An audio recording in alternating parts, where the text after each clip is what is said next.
Shalom sahabatku yang dikasihi oleh Tuhan Yesus Kristus. Jumpa kembali dalam pembahasan firman Tuhan dengan tema apa kata Alkitab.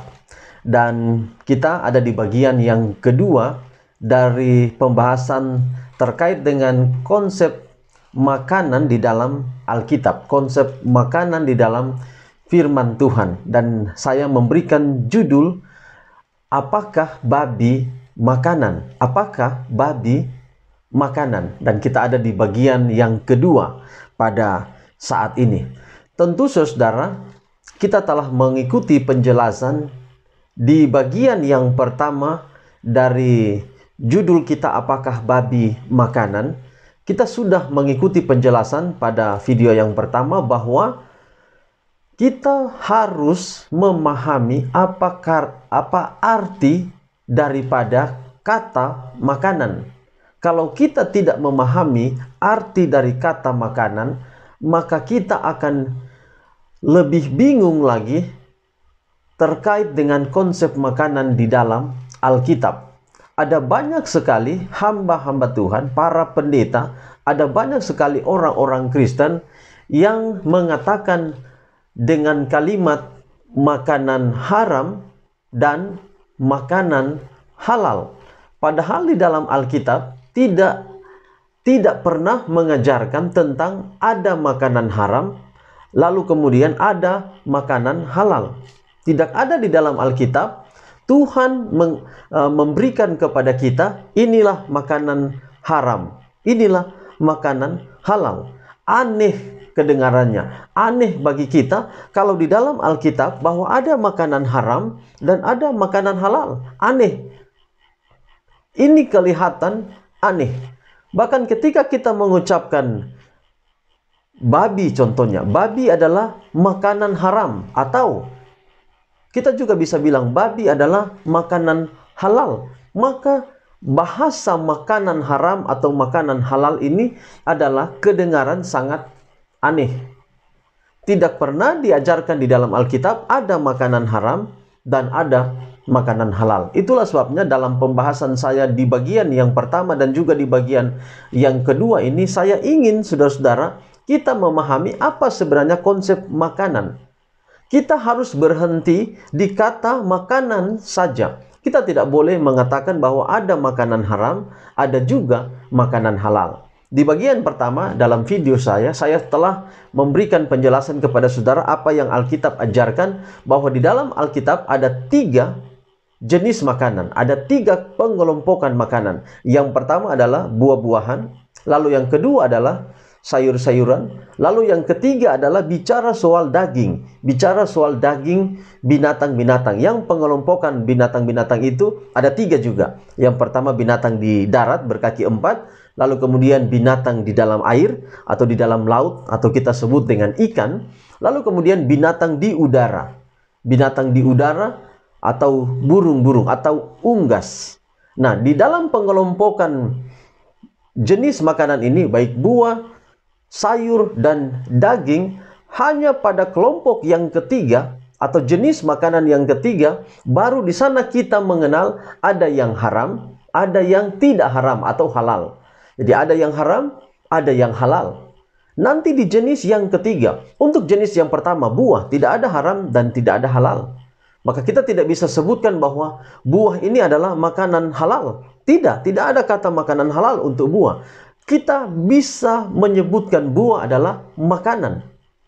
Karena saudara, Tuhan menciptakan kita ini adalah ciptaan Tuhan. Tuhan tahu apa yang harus kita konsumsi. Jadi itulah sebabnya Tuhan mengatakan kepada kita dalam Kejadian pasal 1 ayat 29, inilah menjadi makananmu. Jadi makanan kita adalah buah-buahan dan biji-bijian. Tidak ada pembagian di sana. Buah ini adalah haram, buah ini adalah halal. Ini yang menjadi makanan, ini yang tidak. Tidak, saudara. Buah itu secara keseluruhan, semua buah, Tuhan katakan itulah yang kamu makan. Itulah yang akan menjadi makananmu. Kecuali di dunia berdosa sekarang ini, ada buah yang beracun. Saudara juga tidak boleh konsumsi buah yang beracun. Tapi bukan berarti buah yang beracun itu adalah buah haram. Tidak ada kata haram dan halal pada buah. Yang kedua, sayur atau zeroim. Ini tidak ada pengelompokan sayur haram dan juga sayur halal. Walaupun kenyataannya ada tumbuh-tumbuhan yang tidak boleh kita konsumsi oleh karena beracun. Tapi bukan berarti tumbuh-tumbuhan beracun itu adalah sayur haram, lalu kemudian yang tidak beracun itu sayur halal. Tidak ada pengelompokan pembagian sayur itu ada haram dan juga ada halal. Jadi sekali lagi saudara, kita harus mengenal betul konteks makanan ini, sehingga kita dapat menjawab semua pertanyaan-pertanyaan di seluruh isi Alkitab terkait dengan kata makanan. Itu berarti saudara, kalau kita menemukan kata makanan di dalam firman Tuhan, baik perjanjian lama maupun perjanjian baru, maka itu semua merujuk pada apa yang Tuhan tetapkan. Ingat saudara, Tuhanlah yang menetapkan tubuh kita ini apa yang harus kita isi, apa yang menjadi makanan manusia. Kepada binatang, Kejadian 1 ayat 30, Tuhan juga menetapkan apa yang menjadi makanan bagi binatang. Kepada kita manusia, apa yang menjadi makanan kita. Nah, konteks kata makanan ini yang harus kita pahami. Dan saya mengulang-ulang ini agar kita dapat memahami. Lalu kemudian di jenis makanan yang ketiga. Jenis makanan ketiga inilah muncul ada yang haram, ada yang halal. Jadi bukan makanan haram dan bukan makanan halal. Tetapi di jenis ketiga ini, yang menjadi makanan hanyalah kelompok binatang-binatang yang halal atau yang tidak haram. Tuhan tidak katakan bahwa di jenis ketiga, saya menciptakan kepadamu atau menetapkan kepadamu ada dua jenis makanan. Makanan haram dan makanan halal. Wah, betapa aneh Tuhan itu kalau Tuhan itu menciptakan, menetapkan ada makanan haram dan ada makanan halal. Tuhan tidak menciptakan makanan haram dan makanan halal. Tuhan menetapkan kepada kita, kepada manusia, bahwa oleh karena telah terjadi air bah dalam Kejadian pasal 7 sampai dengan Kejadian pasal 9, maka jenis yang pertama, makanan jenis yang pertama, buah-buahan itu rusak oleh air bah atau mati oleh air bah. Makanan jenis yang kedua, tumbuh-tumbuhan di padang, mati oleh karena air bah. Maka Tuhan menyediakan emergency food atau makanan darurat kepada kita manusia. Itu di zaman Nuh dan keluarganya. Itulah sebabnya ketika binatang-binatang ini naik ke bahtera, binatang-binatang ini sudah diatur. Lama sebelum ada kitab Imamat, Nuh telah mengerti mana binatang-binatang yang kategorinya haram, mana binatang-binatang yang kategorinya halal. Nuh sudah memahami. Sebelum ada kitab Imamat pasal 11, Nuh telah memahami di sini bahwa inilah makanan yang ditetapkan Allah. Kalau berbicara tentang daging, maka hanya daging yang kategorinya adalah daging halal atau daging yang tidak haram. Itulah sebabnya pada waktu binatang-binatang ini naik ke atas bahtera, binatang-binatang yang tidak haram atau binatang-binatang yang halal, mereka dikasih naik 7 pasang atau 14 ekor. Kenapa 7 pasang atau 14 ekor? Oleh karena binatang-binatang ini kemudian ketika air bah itu akan meliputi bumi, mereka ini akan menjadi makanan, akan menjadi konsumsi daripada Nuh dan keluarganya. Lalu kemudian binatang-binatang haram, mereka hanya naik 1 pasang. Kenapa saudara mereka naik 1 pasang ke bahtera?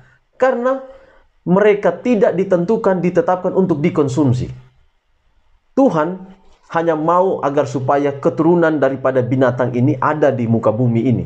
Mereka ini kan, binatang-binatang ini kan diciptakan menjadi satu hiburan bagi manusia, menjadi satu seperti menjadi sahabat bagi manusia. Mereka juga bisa berfungsi sebagai teman, mereka berfungsi sebagai menjadi alat bantu dalam bekerja. Inilah tujuan daripada binatang-binatang ini diciptakan. Tuhan juga sebenarnya tidak memiliki tujuan untuk binatang-binatang ini dikonsumsi oleh manusia. Artinya bahwa Oleh karena dosa sajalah, maka sayur pun menjadi konsumsi kita. Padahal sejak awal sayur bukanlah konsumsi kita manusia, bukan ditetapkan untuk menjadi makanan manusia. Oleh karena dosa, Kejadian 3 ayat 18, Tuhan menetapkan sayuran itu atau tumbuh-tumbuhan di padang menjadi makanan kita manusia. Padahal itu tadinya Kejadian 1 ayat 30 adalah makanan binatang-binatang. Demikian pula dengan daging atau daging binatang atau binatang bukanlah menjadi konsumsi kita, bukanlah menjadi makanan kita. Tetapi oleh karena ada air bah, maka itu menjadi makanan darurat. Jadi saudara, di dalam pengelompokan untuk di jenis yang ketiga ini, maka di sanalah ada dua kelompok. Ada binatang yang haram, ada binatang yang halal. Sekarang pertanyaannya, mana makanan? Jangan kita bilang, mana makanan haram, mana makanan halal. Tidak ada saudara. Mana yang makanan dari daging haram dan daging halal, mana yang makanan. Maka Tuhan menetapkan, Tuhan mengatakan bahwa daging-daging binatang halal yang boleh kamu makan. Di dalam kitab Kejadian pasal 7 dan 9 tidak dirincikan di sana. Walaupun Kejadian pasal 9 ayat 3 saya bacakan untuk kita. Kejadian pasal 9 ayat 3 mengatakan, segala yang bergerak yang hidup akan menjadi makananmu. Kalau Nuh tidak memahami mana jenis haram dan halal pada binatang, maka dia menganggap semua itu bisa dikonsumsi. Tapi saudara, tidak mungkin Nuh itu tidak bijaksana dalam hal ini. Walaupun jauh nanti di kitab Imamat baru ada penjelasan mana daging haram dan mana daging halal. Musa di dalam kitab Kejadian pasal 9 telah menulis itu. Nuh sudah tahu saudara, Nuh telah tahu. Kenapa sapi ini jenis daging atau jenis binatang halal? Mengapa? Oleh karena sapi itu mamah biak dan berkukuh belah. Itu nanti kemudian nampak lagi di dalam kitab Imamat pasal 11. Oke, saudara. Lalu kenapa di Imamat pasal 11 menjelaskan secara detail 3 kelompok binatang? Binatang yang ada di darat, binatang kaki 4, binatang yang ada di dalam air, atau binatang yang ada di dalam laut, sungai, dan sebagainya. Lalu kemudian binatang di udara. Dijelaskan dari 3 kelompok binatang ini terbagi dalam 2 bagian. Ada binatang yang haram, dan ada binatang yang halal. Lalu kita bertanya, mana yang boleh dimakan? Mana yang menjadi makanan? Nah, pertanyaan kita sebenarnya adalah itu. Mana yang menjadi makanan? Tidak boleh kita bilang, mana makanan haram, mana makanan halal. Itulah sebabnya ketika kita melihat di dalam Imamat pasal 11, babi itu masuk dalam kategori binatang haram. Kita untuk menyelamatkan kita, oleh karena kita konsumsi daging babi, kita mengatakan babi adalah makanan haram. Nah, disitulah letak kesalahan kita, kesalahan orang-orang Kristen di dunia sekarang ini. Mengatakan bahwa babi adalah makanan haram. Di situ kita sudah salah. Kalimat itu sudah salah. Sangat kontroversi antara makanan dan haram. Kita sebutkan babi adalah makanan haram. Bagi orang yang mengkonsumsi, dia katakan babi adalah makanan. Tapi ada kata haram. Padahal saudara, babi adalah binatang haram. Pertanyaan kita, makanan atau bukan?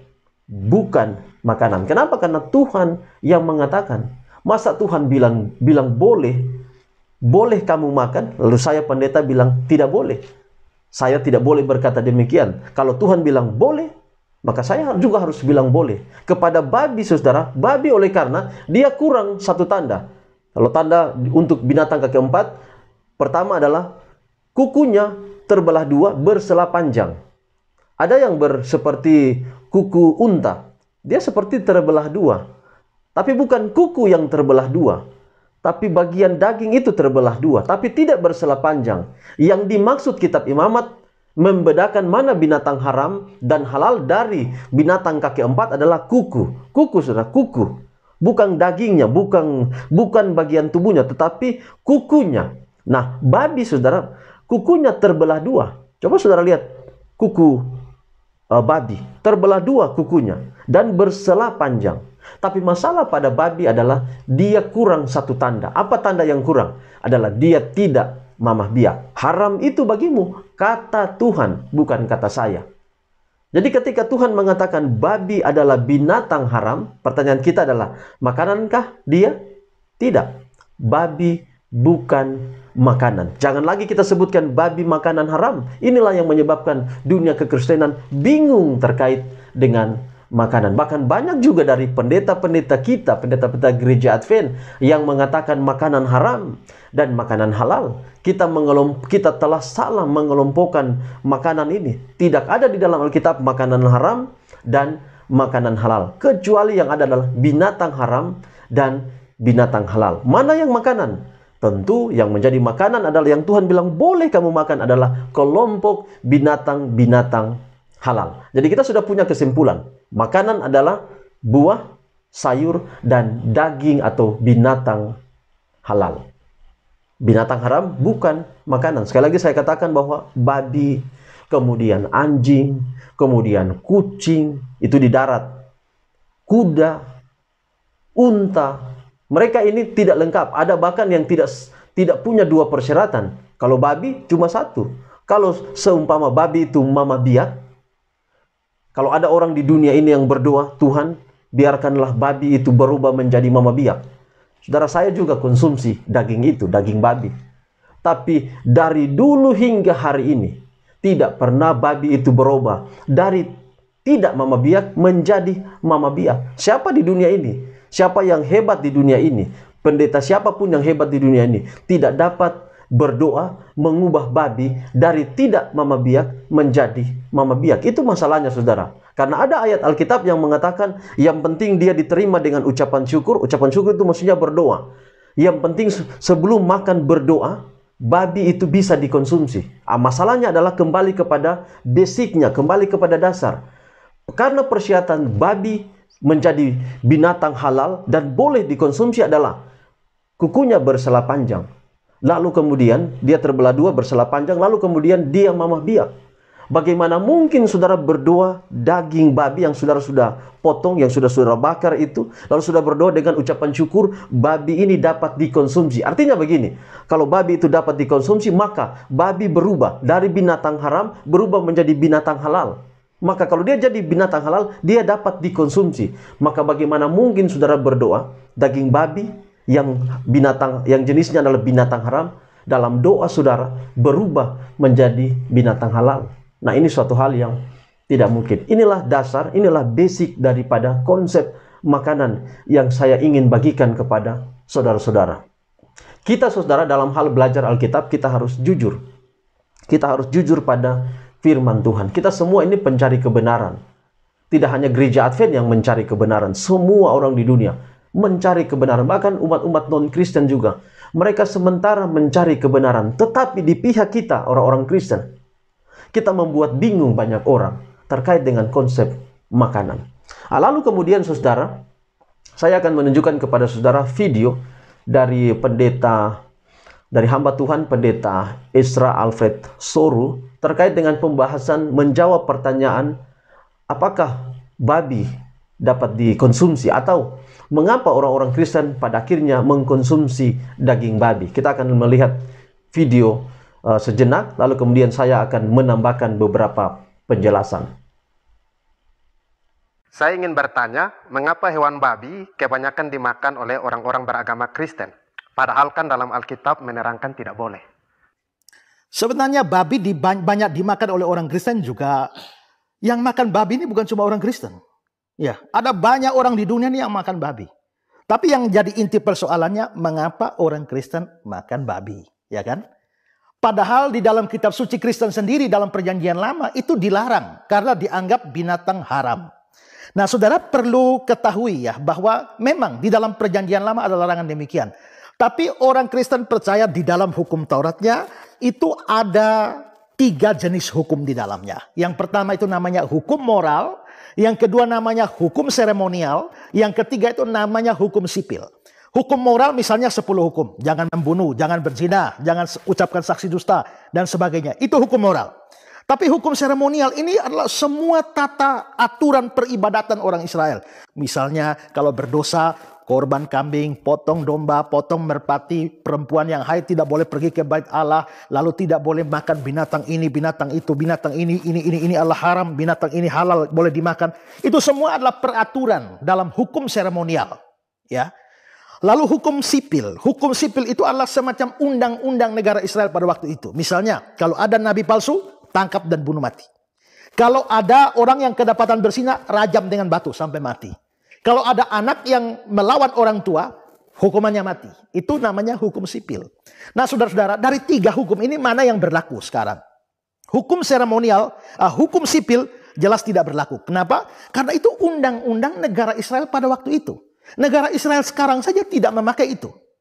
Dengan demikian hukum sipil tidak bisa kita berlakukan sekarang. Bagaimana dengan hukum moral? Hukum moral itu harus terus berlangsung sampai kapanpun juga. Nah, sekarang bagaimana dengan hukum seremonial? Hukum seremonial itu tidak pernah dimaksudkan untuk berlaku selama-lamanya. Ya, itu adalah sesuatu yang sifatnya sementara. Kalau kita memperhatikan dalam video tadi, Pendeta Ezra Soru menjelaskan kepada kita terkait dengan 3 macam hukum. Memang di dalam Alkitab tidak disebutkan, contoh misalnya imamat pasal ini, ayat ini, inilah 3 macam hukum. Tidak, tapi setelah kita kumpulkan seluruh peraturan hukum di dalam kitab Taurat, maka di sana ada 3 macam, 3 pengelompokan hukum. Yang pertama adalah hukum sipil. Hukum sipil ini adalah hukum adat istiadat Yahudi. Jadi hukum yang berkaitan dengan adat istiadat Yahudi atau adat istiadat Israel. Di sana mengatur terkait dengan kesehatan, terkait dengan kebersihan. Orang yang berpenyakit kusta, mereka ini tidak boleh tinggal dengan warga masyarakat. Mereka ini harus tinggal terasing, oleh karena nanti akan berjangkit. Jadi kalau hukum sipil ini, ada yang tidak dapat berlaku. Jadi tidak semua tidak boleh berlaku. Ada yang bisa berlaku, tapi ada juga yang tidak bisa berlaku. Tidak semua tidak berlaku, tidak semua juga bisa berlaku di dunia kehidupan kita sekarang. Contoh misalnya, hukum kita di negara Indonesia akan berbeda dengan hukum di Israel. Jadi ini sudah dijelaskan baik oleh Pendeta Ezra Soru, tetapi saya ingin menambahkan bahwa ada juga yang perlu kita terapkan terkait dengan misalnya contoh, orang yang berpenyakit kusta tidak boleh tinggal di lingkungan masyarakat. Mereka harus diasingkan, mereka harus diisolasi.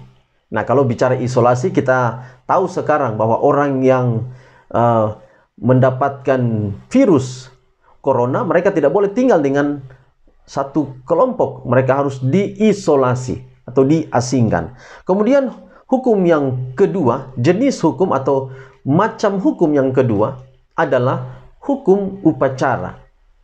Hukum upacara ini adalah hukum-hukum yang atau peraturan-peraturan yang mengatur tentang tata upacara bangsa Yahudi atau bangsa Israel.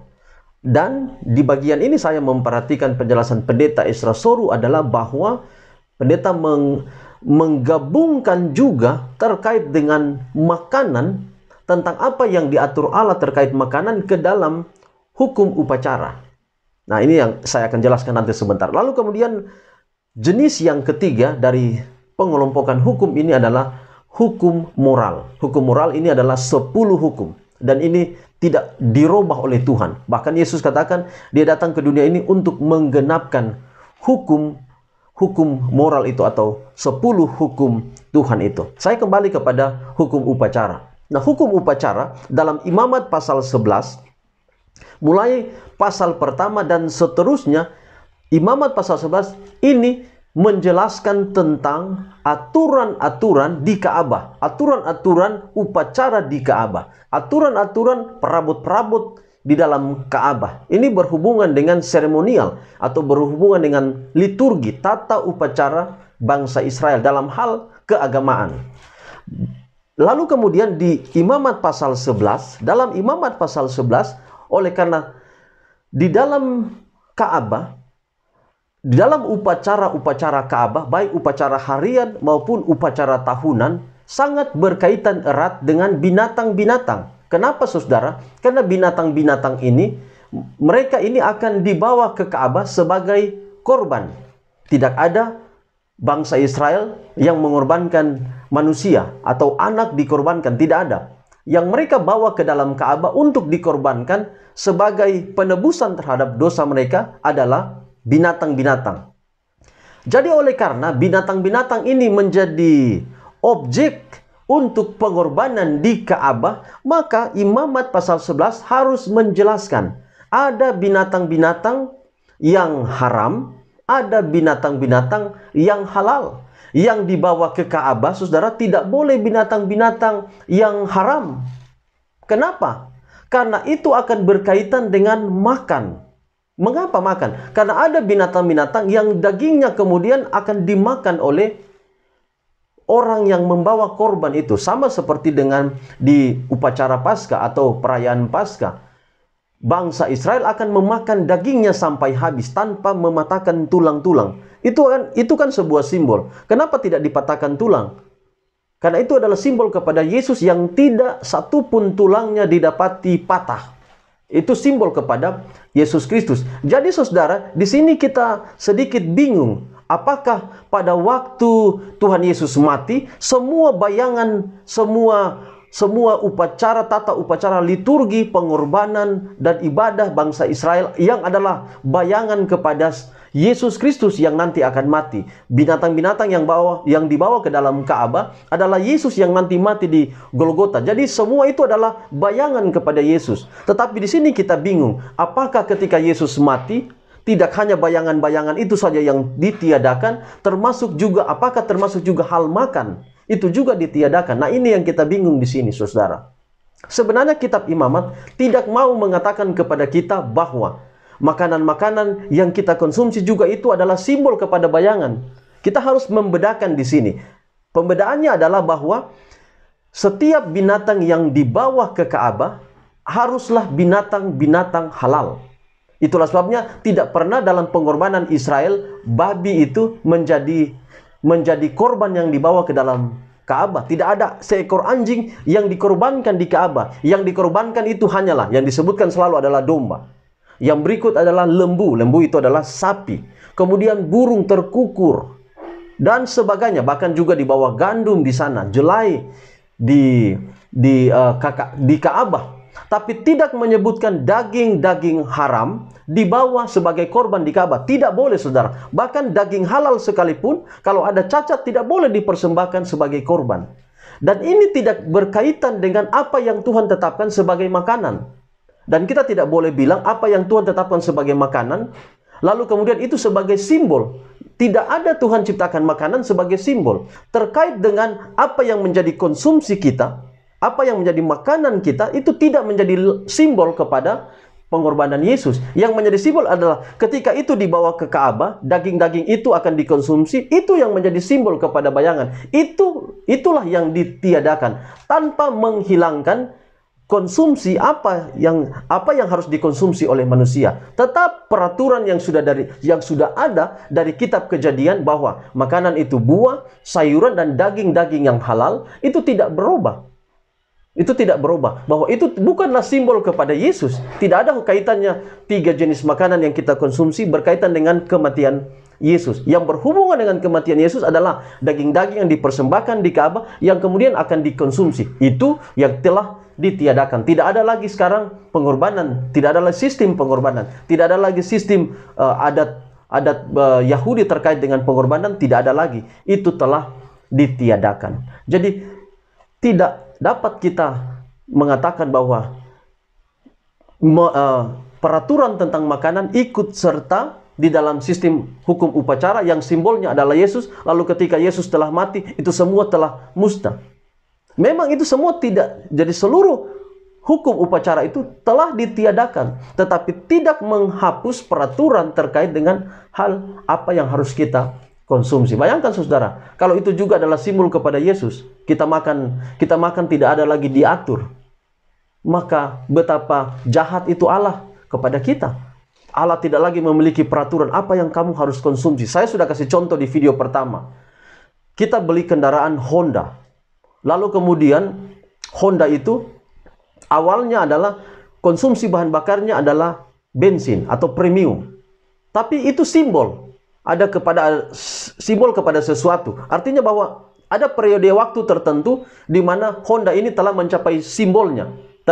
Bayangan telah mencapai simbol, telah mencapai wujudnya yang nyata.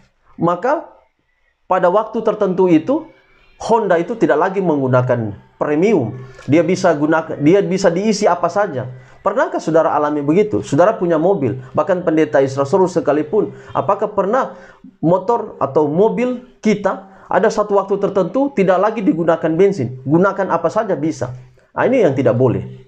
Bahwa sekali Tuhan menetapkan makanan yang dapat kita konsumsi, maka itu akan berlaku terus. Walaupun pada suatu saat nanti, di dalam Wahyu pasal 21, menjelaskan bahwa kita tidak lagi akan mengkonsumsi daging. Kita tidak lagi akan mengkonsumsi sayur. Kita akan kembali kepada original food, kepada makanan yang mula-mula, yaitu buah-buahan dan biji-bijian. Baik saudara, kita akan jeda sampai di sini. Di video saya yang ketiga, nanti kita akan melihat ayat-ayat yang berbicara tentang makanan. Tapi kita harus memahami sekarang ini bahwa kalau di ayat-ayat lain berbicara tentang makanan, maka konteksnya hanya 3. Buah, sayur, dan daging-daging halal. Kita tidak lagi bicara di sana soal haram dan halal. Karena kalau di dalam Alkitab berbicara tentang kata makanan atau konteks makanan, maka hanya 3. Buah, sayur, dan binatang-binatang halal. Tidak ada lagi di sana makanan haram dan makanan halal. Tidak pernah Alkitab membahas demikian. Walaupun dalam Markus, kita lihat dulu dalam Markus pasal 7 ayat 18. Markus 7 ayat 18. Ini ayat pertama, nanti ayat-ayat lain saya bahas di video ketiga. Markus 7 ayat 18. Markus pasal 7 perikopnya adalah perintah Allah dan adat istiadat Yahudi. Lalu kemudian ayat 17 kita baca di sana ayat 17. Sesudah ia masuk ke sebuah rumah untuk menyingkir dari orang banyak, murid-muridnya bertanya kepadanya tentang arti perumpamaan itu. Jadi ini ada sebuah perumpamaan. Maka jawabnya, apakah kamu juga tidak dapat memahaminya? Tidak tahukah kamu bahwa segala sesuatu dari luar yang masuk ke dalam seseorang tidak dapat menajiskannya? Ayat 19, karena bukan masuk ke dalam hati, tetapi ke dalam perutnya, lalu dibuangnya di jamban. Dengan demikian, ia menyatakan semua makanan halal. Coba saudara perhatikan, Tuhan menyatakan semua makanan halal. Walaupun ayat ini tidak berbicara dalam konteks makanan, tapi kalau kita cuma ambil penggalan kalimat, semua makanan halal. Nah, di sini ayat ini mengatakan makanan halal. Semua makanan halal. Bukan bilang makanan halal, tapi semua makanan halal. Kenapa disebut semua makanan halal? Karena pertama, buah tidak ada haram dan halal.